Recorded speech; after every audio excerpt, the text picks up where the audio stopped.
We're back, people. 10.5-inch AR.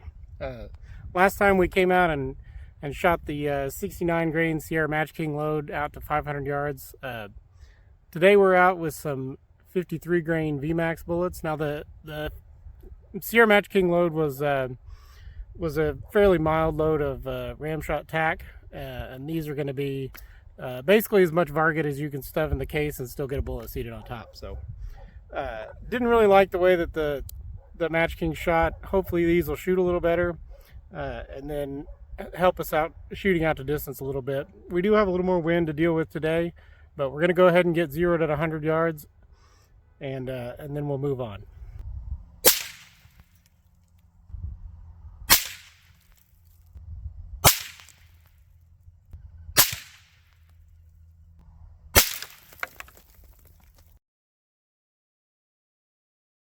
So if you watched the last video, you know how impressive that group is compared to the groups we fired last time with the 69 grain Sierra Match Kings. Now, I don't know why, for whatever reason, this barrel doesn't like those bullets. But this is honestly, I'm pretty impressed. I mean, that's essentially a 1-inch group, 1-inch 5-shot group at 100 yards out of this very cheap 10.5-inch AR. I don't know if I mentioned in the last video, it is a 1-in-7 twist. And I think probably total cost of this upper with the bolt carrier group was in the $250 range, if I remember right. So really cheap, but pretty impressive for those 53 grain VMAX with that group.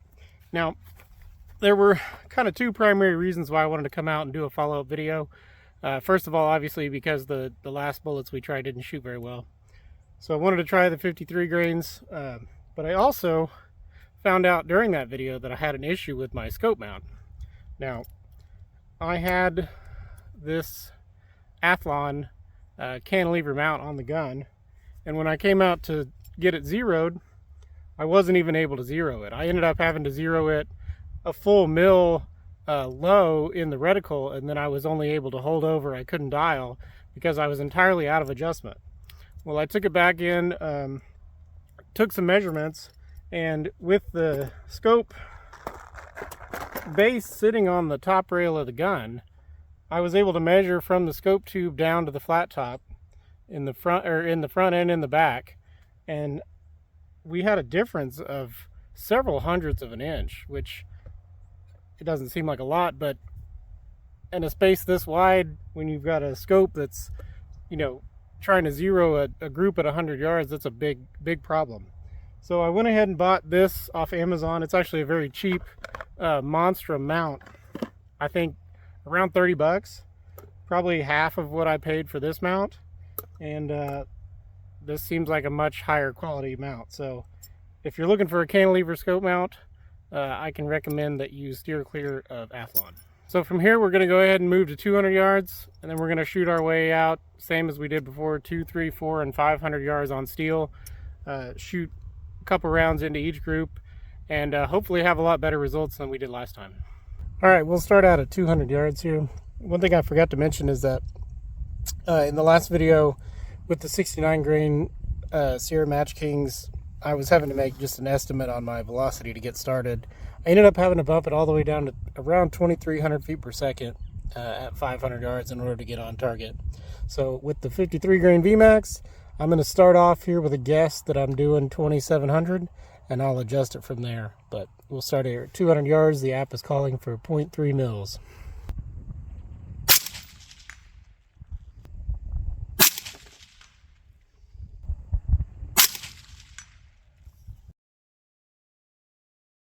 Now we'll move on to 300 yards.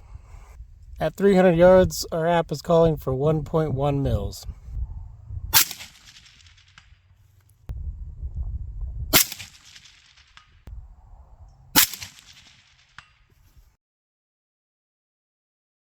There at 300, I'm holding right edge, and I did hold up a little bit on that last shot. Probably going to make a correction. We were needing to hold about 1.5 mils. So we'll move on to 400, and I'll make a velocity correction and see where we hit. Okay, we're on to 400 yards here. I went ahead and adjusted my velocity down to 2,500 feet per second to try to align with what I was seeing at 300 yards. So We are now calling for 2.7 mils at 400 yards.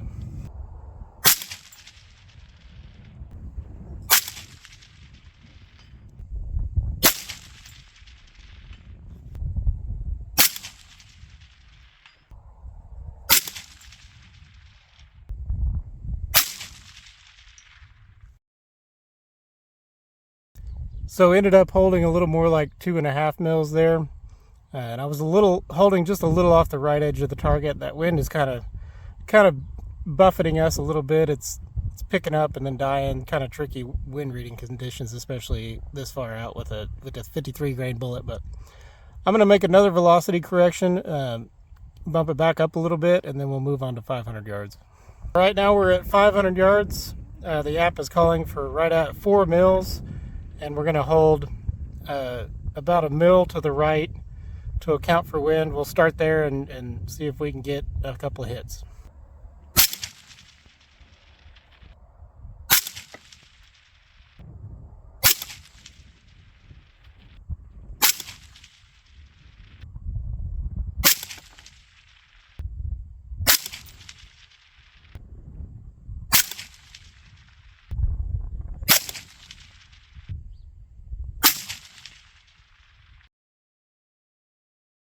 All in all, pretty good. Managed to make a first round hit at 500 there, although I think that was a little bit of luck.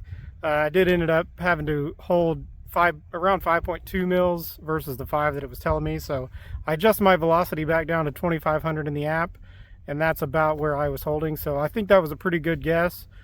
So roughly 200 feet per second faster than the 69 grain bullets we were shooting, and obviously they group a lot better. It took me a lot fewer shots to get onto these targets, and just worked out a lot better. So I know actually a lot of people think that with the shorter barrel you should go a heavier bullet, which I actually think that's the opposite. You want to go lighter as your barrel shrinks, so you get some of that velocity back. But overall, shot really well. I'm glad I was able to find a bullet that the gun liked, and just pretty fun to take a little rifle or little pistol like this out and shoot it out that far and just kind of see what can happen. But anyway, thanks for watching.